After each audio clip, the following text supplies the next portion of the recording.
This book is called The Calvin and Hobbes Lazy Sunday Book.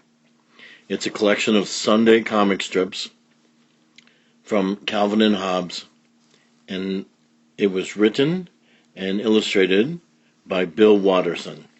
This is a short sampler of the Sunday comics inside of this book. Bill Watterson graduated from Ohio State University. When he finished drawing his Calvin and Hobbes cartoons and comic strips, he left his artwork, a good deal of it anyway, to the Ohio State's Billy Ireland Cartoon Library and Museum. If you go there, you can see some of his original artwork. If you've never seen one, this is the front page of a comic section from the Sunday newspapers in Detroit. Most of the drawing looks like it was from a Rex Morgan MD comic strip, but it's really a Calvin and Hobbes episode. All right, what's wrong with you? Like I care. My foot hurts, Doctor. Your foot hurts? What kind of stupid problem is that? You're the doctor. You're supposed to find out what's wrong with it. It's psychosomatic. You need a lobotomy. I'll get a saw. A lobotomy? That's not what a real doctor would say. Yeah? Who's wearing the stethoscope, you or me? Here's a mallet. Do you want anesthesia? That's to test reflexes. You don't know anything. How about a shot, then? Like a shot in the mouth. That does it. I know more about medicine than you. I'll be the doctor now. Ow, ow. Quit kicking. See? That's why your dumb foot hurts. Stop it. Say it. Go on, say it. I'm the doctor. Okay, you're the doctor, but I'm not going to be any patient of yours. I'm leaving. Fine. Good riddance. You ruin everything. The Surgeon General should issue a warning about playing with girls. I'd be Susie's patient. Calvin gets ready to take a big, long-running leap into a pile of leaves. Yeep! Ha-ha! Right here, kid. Help! Help! The leaf pile's got me! Crunch, crunch, crunch. The rake! Gotta get the rake! Forget it, kid. You're doomed. Yeah! Back you are, boreal menace! Back! Wham, wham, wham! Sinister fiend, you won't be tricking other innocent little kids. I'll spread you across the whole yard. I thought yard today. I did rake the yard. I spent all after... Where's Calvin? And now a long adventure in single panels.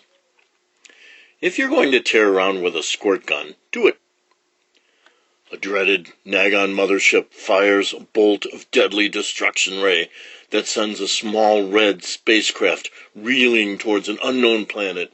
Inside that spacecraft is our hero, the intrepid Spaceman Spiff, interplanetary explorer extraordinaire. Our hero wrestles the controls, but the Altitudatron refuses to respond. With ever-increasing velocity, Spiff roars toward his doom. Spiff's only hope is to attempt a 1,000-mile-an-hour landing. Our hero lowers the landing gear and levels out. Will he make it? Yes! The incredible Spaceman Spiff survives. Dazed but unhurt, our hero crawls from the smoldering wreckage. Spiff sets off across the planet's surface. An ominous, shadowy figure flits across a nearby hilltop. An alien! Our hero darts behind a rock and sets his Zorcher on shake and bake. The alien approaches. Hi, Calvin. I see you, so you can stop hiding now. Are you playing cowboys or something? Can I play too? It's a loathsome, bat-webbed booger being, a repulsive leech-like creature that attaches itself to you and never lets you alone until you're dead. Creep, garp, goop, goop, goop. Our hero springs into action. Kiss your protons goodbye, booger being.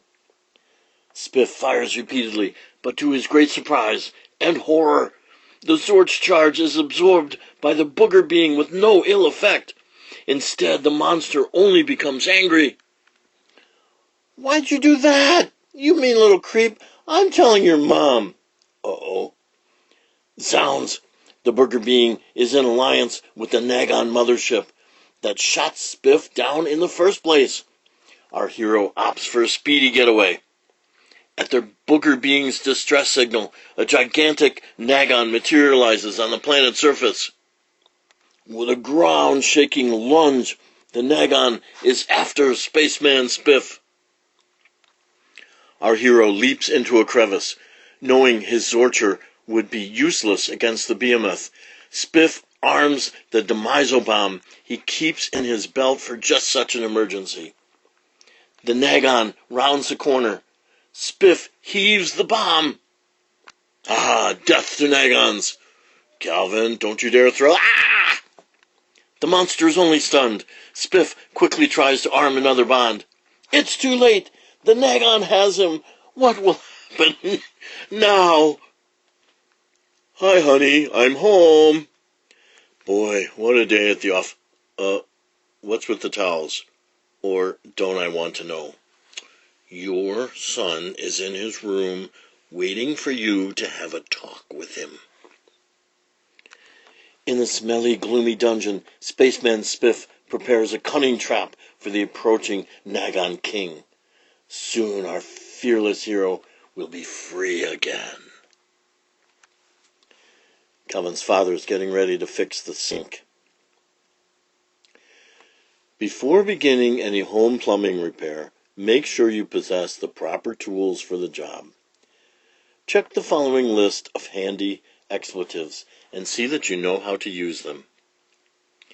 Calvin wakes up one morning to find he no longer exists in the third dimension. He is 2D. Thinner than a sheet of paper, Calvin has no surface area on the bottom of his feet. He is immobile. Only by waving his body can Calvin create enough friction with the ground to move. Having width but no thickness, Calvin is vulnerable to the slightest gust of wind. To avoid drafts, he twists himself into a tube and rolls across the floor. Someone is coming. Calvin quickly stands up straight. Turning perfectly sideways, he is nearly invisible. A nearly invisible vertical line. No one will notice. Hey, Dad. Know why you didn't see me all morning? I was two-dimensional. I'll bet you can't do it all afternoon, too, huh? Dear?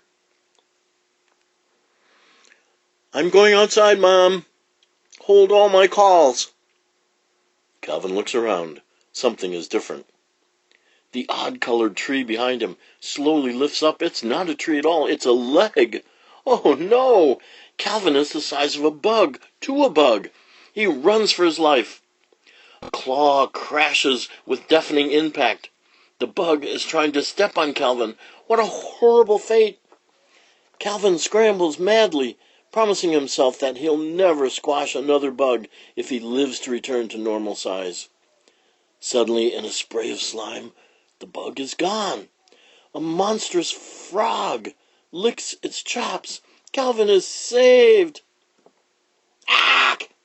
What's that on my plate? Good heavens, get it off the table. But, Mom, frogs are our friends. Calvin and his stuffed tiger Hobbes are both sleeping. Psst. Hey, you, come here, under the bed. I've got a brand new toy for you. Uh-oh, I think I saw a tentacle under the bed. Monsters!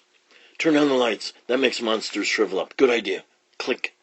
Ay-ya! Ha ha ha ha, we got 'em. Just the ones under the bed. We'd better open up the drawers and closet, too, and get some light in those places.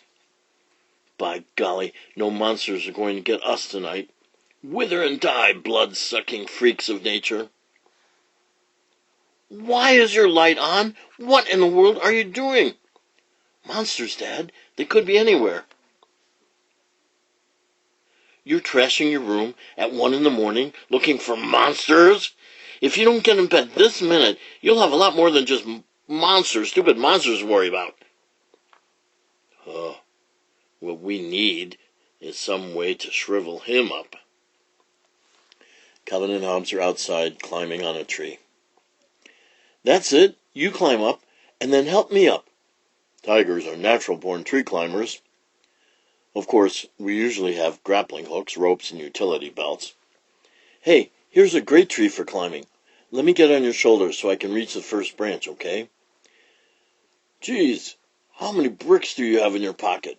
Whoa, hold steady. You weakling, hold steady. I've almost got it. Move up, move up. Hurry and grab it before my spine telescopes. Got it. Hey, don't let go. Hold me up. Forget it. You can support your own weight, bowling ball butt. I can't get up. Give me a boost. Hey, what are you doing? Don't take off my shoes. Are you nuts? Hey, stop. Oh, no. Oh, stop it. I can't. Ah. Nice landing. I'm probably paralyzed. All except your mouth, obviously. I'm not sorry at all. Give me back my shoes. No. Calvin and Hobbes are outside playing a game of Calvinball. That run doesn't count. You didn't touch third base. That's because third base crawled to the outfield. Whap! Bounce, bounce, bounce. Run, run, run. Ha-ha, easy out. Hey, where are you going? You have to stay on the baseline, you cheater. Yeah, prove it. This isn't fair. You can't run anywhere. Haha, just watch me. If we had a first baseman, you'd have been out long ago. But we don't, do we? Gotcha! You're out. Okay, I'm up to bat again. What fun. Two-man baseball is a real sport. A real sport for idiots. Next time, I'm going to tag you out with a bat instead of the ball. Achoo! No brains. Achoo! The force of the nasal explosion sends Calvin reeling through the stratosphere. With less and less air to resist its momentum, he breaks the pull of Earth's gravity and hurls past the moon. As he passes out of the galaxy, Calvin reflects on the wisdom of covering one's mouth when sneezing to deflect the propulsion. Alas, it is knowledge gained too late for poor Calvin, the human satellite. But wait, another sneeze is brewing. Calvin turns himself around. The second sneeze rockets him back to Earth. He's saved. It's a miracle. Ashoo! God bless you. Oh, he does, Mom. He does. You know, some people never get to walk in a beautiful woods like this, while others of us face the prospect of never doing anything else. Oh, hush, we'll find our way home. You don't remember any of this? Nope, we're sure lost this time. If I had known we weren't going to end our walk home, I'd have brought my coloring book. We could be out here for months. We'd better forage for shelter. This will be fun.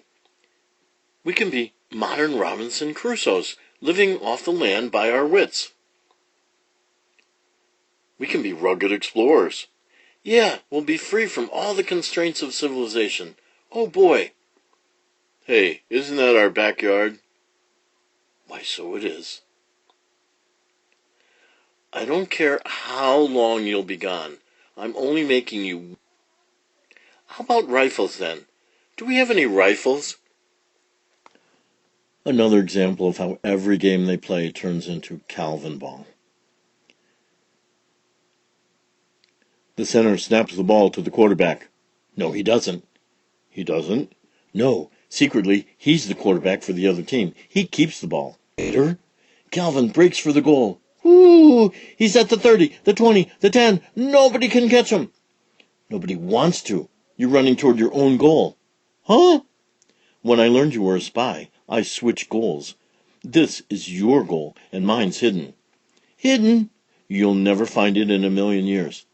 I don't need to find it. As a traitor to your team, crossing my goal counts as crossing your goal. You might think so. In fact, I know so. But the place I hid my goal is right on top of your goal. so the points will go to me. But the fact is, I'm really a double agent. I'm on your team after all, which means you'll lose points if I cross your goal.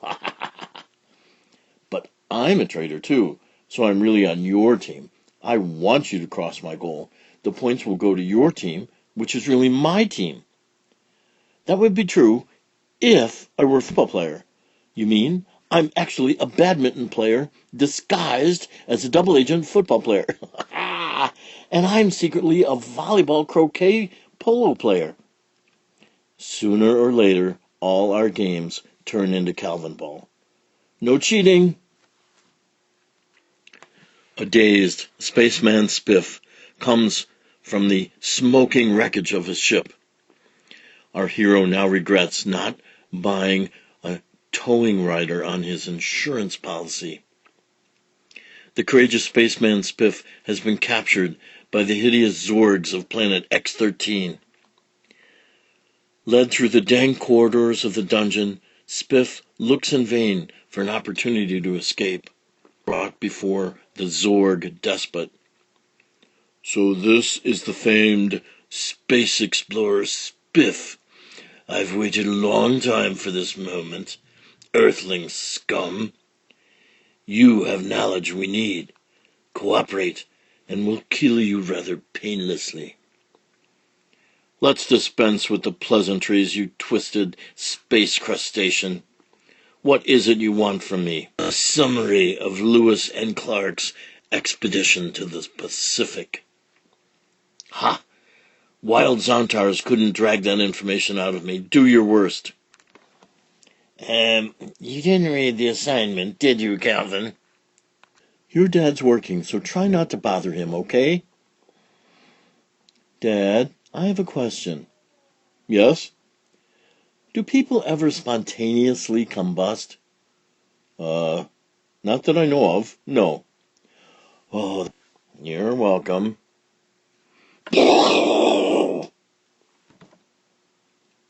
Did I fool you? If you're having trouble thinking of ways to make yourself useful, I'll give you some suggestions. Hobbes is getting ready to punt the football. Go way back. I'm really going to belt this. Keep going. Keep going. I said way back. Keep going. That dummy. He can't kick it this far. Boop. Whoomp. Vroom. Vroom. What are you doing? I'm 10 yards from the goal line. Aren't you going to try and catch me? I could crawl on my hands and knees to make a touchdown before you'd ever get me from back there. What's the matter with you? Oops. Do you want to keep trying for the last 2 yards, or just give me the ball now? I call a 10-year timeout to grow some more.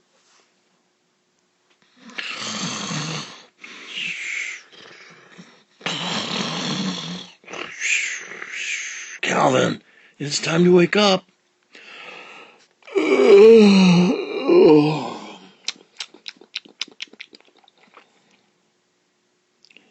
Calvin, it's time to wake up. Come on, you'll be late for school. Oh, my dreams are getting way too literal. Here's a box of crayons. I need some illustrations for a story I'm writing. You can draw something besides tigers, can't you? Sure, leopards, pumas, ocelots, you name it. Here, Dad, read the story tonight. I wrote it and Hobbes illustrated it. Okay. The dad who lived to regret being mean to his kid. What are you pausing for? Keep reading. Barney's dad was really bad, so Barney hatched a plan. When his dad said, "Eat your peas," Barney shouted no and ran.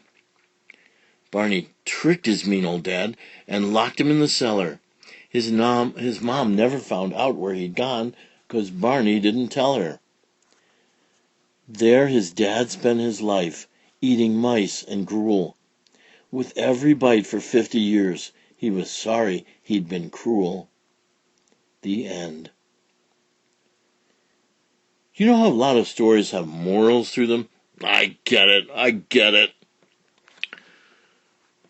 2 parts slush, 1 part solid ice, 1 part hard-packed snow, a dash of assorted debris, sculpt into sphere, and serve at high velocity without warning. Oh boy, here comes Susie. Hey, Susie! Ah! Ha ha ha! I got you, you dumb girl! Ah! My eyeball! Where's my eyeball? What are you talking about? I hit you in the back. It knocked my eyeball out. Find it and pack it in snow so they can save it. Ow! Ow! Gosh, did you really lose your eyeball? I didn't know they came out. Oh, wow, I'm really sorry. I didn't mean to knock it out. Can I see the socket? Boy, where do you suppose it rolled? Somewhere over there, poophead. Boom! What are you doing? My eyeball fell out. Help me look for it. And that is just a sampling from the Calvin and Hobbes Lazy Sunday book, a collection of Sunday Calvin and Hobbes cartoons by Bill Watterson.